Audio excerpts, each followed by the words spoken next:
ลุงหมอนอบีละลุงจีบูดมือพันซาเนี่ยบุญธรรมะดีๆจะฝากก่อนเจ้าหนึ่งเทธรรมะกุยดีหรือกุยปุดีในแม่น่ะเนี่ยเดี๋ยว โอยหัวเนี่ยโอยฟังโมโหเรื่องกันว่าแปลอะไรอยู่บอก ลุงมีธรรมะดีๆมาฝากลูกหลานไหมไปบวชตั้ง1 พรรษามาแม่ โอ้อยากฟังธรรมะ แม่น ฟังธรรมะแบบไรบัดนี่ คนดีกับบดีดูแบบไหน โอ้คนดีกับคนบ่ดีนี่เบิ่งหม่องใดติ ม โอ้เพิ่นตรัสเลยว่า คนดีจะไม่พูดความไม่ดีของผู้อื่นโดยละเอียด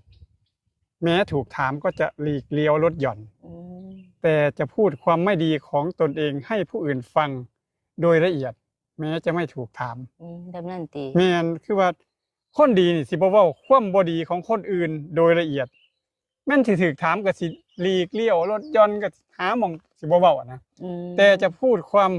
สิเว้าความบ่ดีของเจ้าของให้คนอื่นฟังโดยละเอียดบ่ถูกถามก็สิเว้าเด้ อือฮึ เมื่อคืนนี่ข่อยไปร้อย